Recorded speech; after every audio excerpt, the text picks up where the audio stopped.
Hello दोस्तों, welcome to my YouTube channel. तो आज हम बात करते हैं वर्ल्ड के हेडक्वार्टर्स के पार्ट 2 में। जितने भी वर्ल्ड की ऑर्गेनाइजेशन है उसका हेडक्वार्टर्स देखेंगे।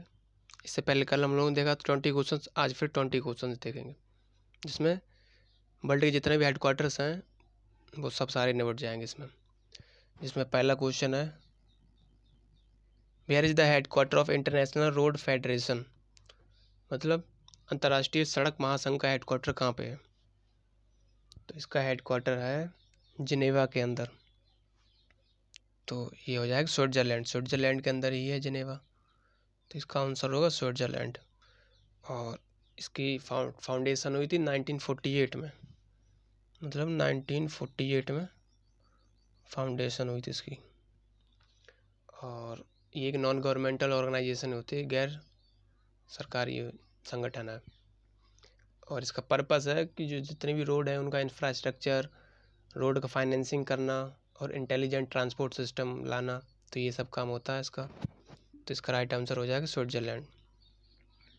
इसके बाद नेक्स्ट इसका ऑप्शन देख लेते हैं। जैसे नीदरलैंड दिया है, इसमें हेडक्वार्टर कल बताया नीदरलैंड के अंदर किसका है? ICJ का है, जिसे इंटरनेशनल कोर्ट ऑफ जस्टिस कहते हैं। और ICC का भी है, इंटरनेशनल क्रिमिनल कोर्ट।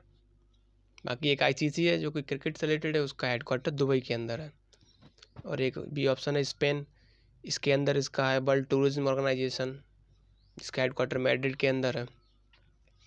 और वर्ल्ड टूरिज्म डे 27 सितंबर को मनाते हैं और नेशनल टूरिज्म डे 25 जनवरी को मनाते हैं।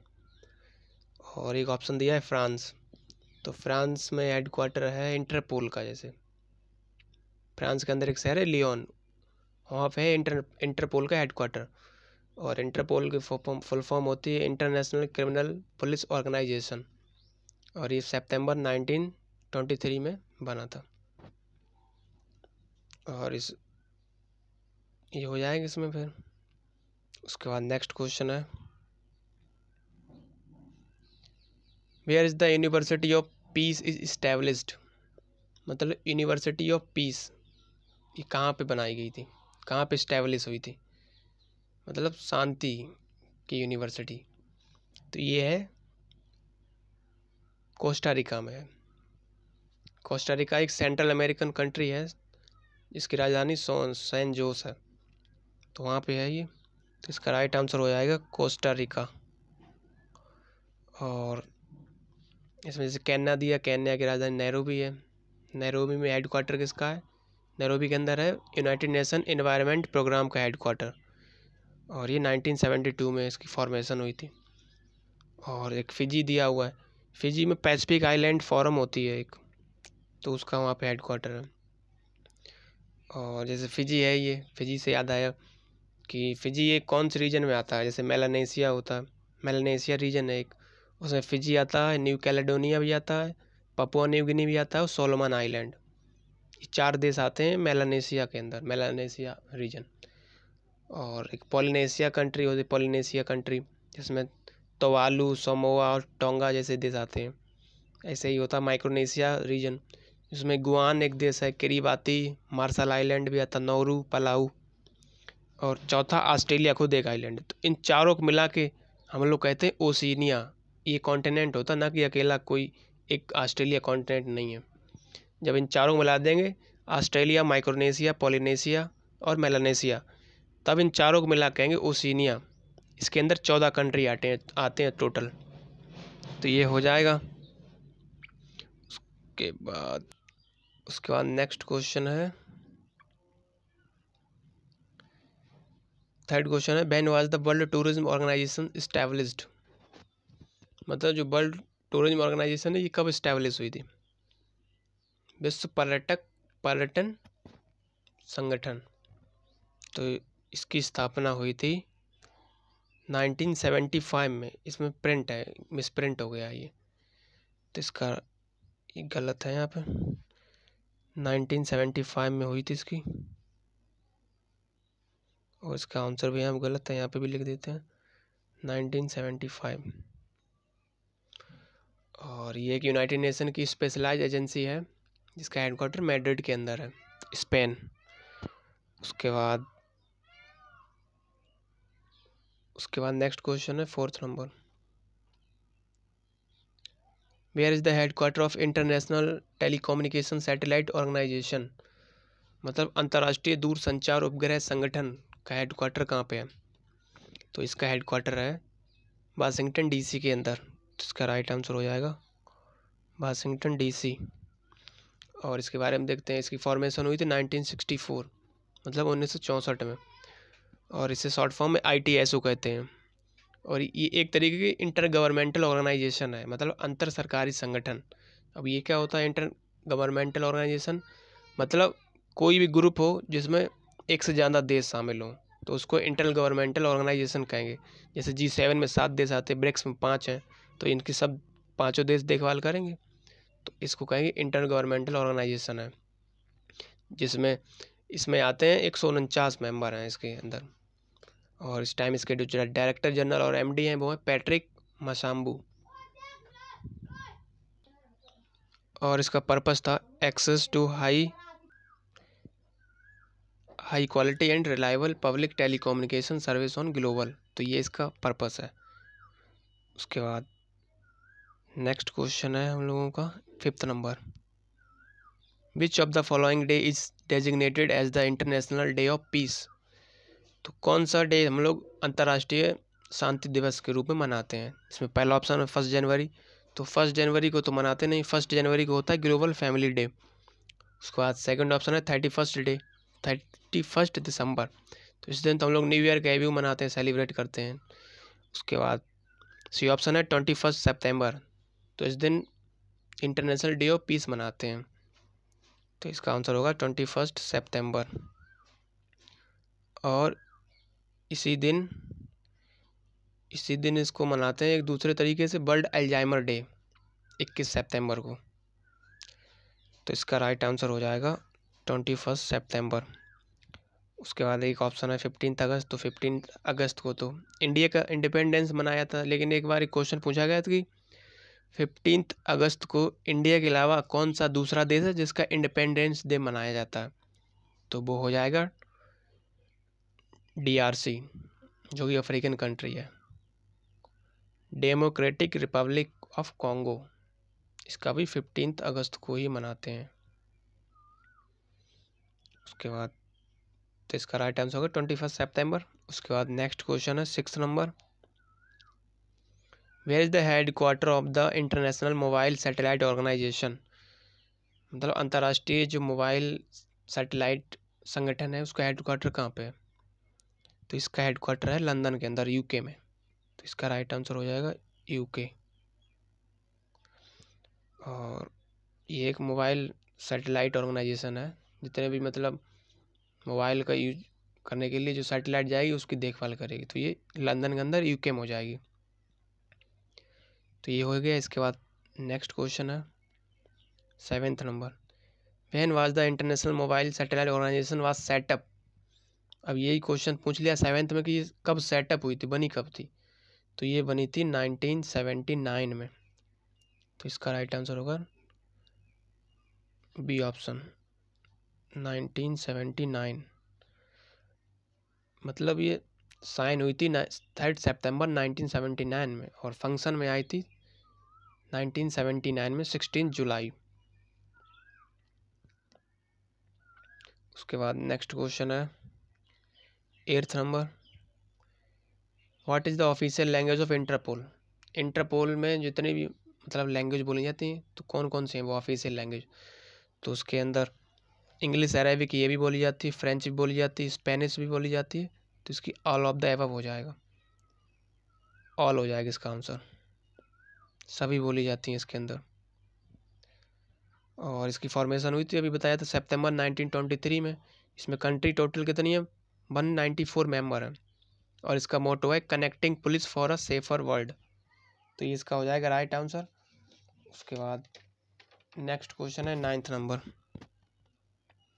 9th नंबर है which of the following United Nation organ can impose embargos and sanctions और authorize the use of force, मतलब इनमें से कौन सा यूनाइटेड नेशन का ऑर्गन है, बॉडी है एक, जो कि इम्पोज करता है एम्बार्गो और सैंक्शंस, मतलब कोई गवर्नमेंट को ऑर्डर इम्पोज करना हो ट्रेड को रोकने के लिए, और किसी चीज़ को अप्रूवल देना हो, सैंक्शन का मतलब होता है अप्रूवल देना किसी चीज़ को, अप्रूवल फॉर समथिंग, और किसी चीज़ को ऑथराइज करना होती है, किसके पास पावर होती है, तो ये पावर होती है सेक्रेटरी जनरल के पास। इसका राइट आंसर होगा सेक्रेटरी जनरल, सी ऑप्शन हो जाएगा इसका, सेक्रेटरी जनरल। और स्टैम्प पे यह है सेक्रेटरी जनरल यूनाइटेड नेशन के एंटोनियो गुटेरेस, जो कि पुर्तगाल के हैं, 9th नंबर के हैं। और इसका हेड क्वार्टर है यूनाइटेड नेशन का न्यूयॉर्क सिटी। और जो सेक्रेटरी जनरल होता है ये वर्ल्ड की सबसे हाईएस्ट पोस्ट मानी जाती है। और अगर फर्स्ट पूछेगा तो फर्स्ट थे ट्रैगवी ली, जो कि नॉर्वेज थे। और इनसे पहले 8th नंबर कौन थे, वो थे बान की मून, जो कि साउथ कोरिया थे। और जो ट्रैगवी ली थे वो नॉर्वेज थे। तो ये हो जाएगा इसका राइट आंसर। इसके बाद नेक्स्ट क्वेश्चन है 10th number. When did international criminal police organisation come into existence. इसमें पूछ रहा है जो इंटरपोल है वो एग्जिस्टेंस में कब आई थी। तो इसकी सबसे पहले जो मीटिंग हुई थी वो हुई थी 1914 में। उस टाइम नाम रखा गया था इंटरनेशनल क्रिमिनल पुलिस कांग्रेस। तो इसका ये 1914 होगा। और उसके बाद एक बार फिर इसमें अमेंडमेंट हुआ, तब इसका नाम रखा गया 1922 में इंटरनेशनल पुलिस कॉन्फ्रेंस। फिर उसके बाद एक बार और हुआ 1923 में। उसके बाद से अभी यही चल रहा है। तो इंटरनेशनल क्रिमिनल पुलिस कमीशन हो गया 1923 में। तो फर्स्ट बार ये एग्जिस्टेंस में आया था 1914 में। तो इसका राइट आंसर ये हो जाएगा। उसके बाद नेक्स्ट क्वेश्चन है 11th number. Which of the following pair is not correct. कौन सा पेयर इसमें करेक्ट नहीं है। ये ट्रीटी दी हुई है और ईयर दी है। तो पहली है पार्शियल टेस्ट बैंड ट्रीटी 1963। तो ये सही है। अब ये था क्या देखते हैं। पार्शियल टेस्ट बैंड ट्रीटी थी PTBT। तो ये एक तरीके की ट्रीटी थी जिसको एक संधि हुई थी, ये banning nuclear weapon test in the atmosphere, in outer space और अंडर वाटर। मतलब अंडर वाटर में जितने हम लोग टेस्ट करते तो वो बैन है, और ना एटमॉस्फेयर में कर सकते हैं ऐसे बिना इसकी परमिशन लिए।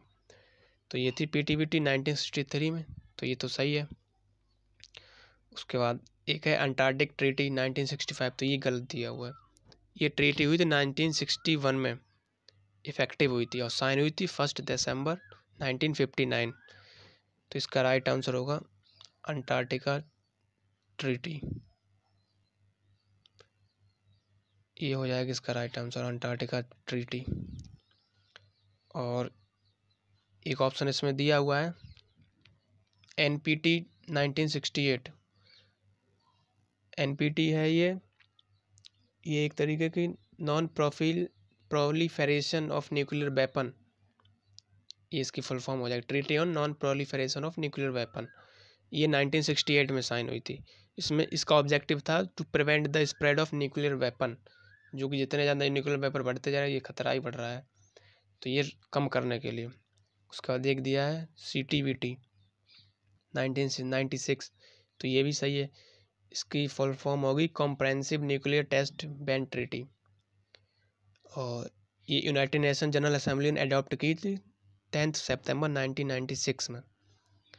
लेकिन अभी ये इफेक्टिव नहीं है, क्योंकि इसमें 8 बड़े देशों ने रेक्टिफाई नहीं किया इसको। तो ये इस टाइम इफेक्टिव नहीं है, बाकी ये सब इफेक्टिव में है। और ये अंटार्कटिक ट्रीटी है 1961 होगा इसका। तो ये गलत दिया हुआ है मैचिंग इसमें। और ये रेगुलेट करती है international relation with respect to Antarctica region. तो इसका राइट आंसर हो जाएगी ये। उसके बाद नेक्स्ट क्वेश्चन है 12th number. United Nation entities having primary role in providing protection and assistance in humanitarian crisis. मतलब यूनाइटेड नेशंस की इनमें से कौन सी ऐसी ऑर्गेनाइजेशन है जो कि प्राइमरी रोल करती है इन प्रोवाइडिंग प्रोटेक्शन और असिस्टेंस इन ह्यूमैनिटेरियन, कोई भी मतलब ह्यूमन के में क्राइसिस होता है या सहायता चाहिए होती है तो उसके लिए कौन सी इनमें से ऑर्गेनाइजेशन काम करती है। तो वर्ल्ड फूड प्रोग्राम भुखमरी के लिए करती है। UNDP है ये डेवलपमेंट प्रोग्राम के लिए काम करती है, तो ये भी करती है, और फूड प्रोग्राम भी करती है। यूनिसेफ भी करती है चिल्ड्रंस के लिए इमरजेंसी फंड। तो इसका राइट आंसर हो जाएगा ऑल ऑफ दी अबव, तीनों है इसमें। तो इसका राइट आंसर होगा डी। उसके बाद 13th क्वेश्चन है, in which year United Nation General Assembly terminated South Africa mandate over Namibia. मतलब कौन सी साल में यूनाइटेड नेशन की जनरल असेंबली ने साउथ अफ्रीका को हटा दिया था यूएन की लिस्ट से। तो ये हुआ था 1966 के अंदर, 1966। ये 27 अक्टूबर 1966 में हुआ था। और अभी इस टाइम नामीबिया है जो कि पूरी तरीके से ऑक्यूपाइड है बाई साउथ अफ्रीका, 1915 से ऑक्यूपाइड है। उसके बाद नेक्स्ट क्वेश्चन है 14th number, which are the territories placed under the trusteeship system. मतलब न्यास पद्धति होती है ट्रस्टीशिप सिस्टम, तो इसमें कौन कौन से देश हैं शामिल। तो इसके अंदर टोटल 11 देश हैं और इसमें 15 आते हैं। 5 परमानेंट कंट्री हैं जो कि फ्रांस, रसिया, चाइना है, यूके है और अमेरिका है, यूएसए। उसके बाद 10 नॉन परमानेंट देश आते हैं। उसके बाद इसमें 11 टेरिटरीज़ हैं जो कि शामिल हैं, जिसमें ये New Guinea, Nauru, Rwanda, Belgium की Urundi, Cameroon, Togoland, Somali, Western Samoa, Cameroon, Togoland and Tanzania, Pacific Island Trust Territory, ये सब हैं इसके अंदर शामिल। तो इसका ऑल ऑफ दी अबव हो जाएगा। ये मतलब है कि after the world war second बहुत सारी कंट्रीज जिन्हें अटेंड कर लिया था अपना सेल्फ गवर्नमेंट और इंडिपेंडेंस जैसे कि पलाऊ। तो ये हो जाएगा इसका D right answer all of the above. उसके बाद नेक्स्ट क्वेश्चन है 15th number, which article of the United nation charter established the international trusteeship system. मतलब यूनाइटेड नेशन का चार्टर एक आया था, उसमें कौन सा आर्टिकल इंटरनेशनल ट्रस्टीशिप सिस्टम को बारे में बताता है, मतलब न्यास पद्धति के बारे में बताता है अंतर्राष्ट्रीय। तो ये है आर्टिकल 75, आर्टिकल नंबर 75 है आर्टिकल।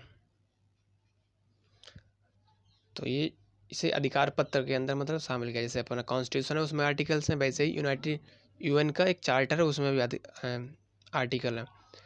ऐसे ही एक आर्टिकल 51 है, वो कहता है कि वर्ल्ड लेवल पे पीस और सिक्योरिटी बनाए रखें। जैसे कि अभी कुछ दिनों पहले अमेरिका और ईरान में हो गया था झगड़ा क्या, उसमें अमेरिका ने ईरान में एक सिटी है बगदाद, उस पर जो एक जनरल थे रिवोल्यूशनरी गार्ड के जनरल कासिम सुलेमानी, उनको ड्रोन हमले से मार गिराया था। इसके जवाब में ईरान ने फिर उस पर इराक में स्थित एक अमेरिका का मिलिट्री बेस है उस पर 22 मिसाइलें दाग दी थी।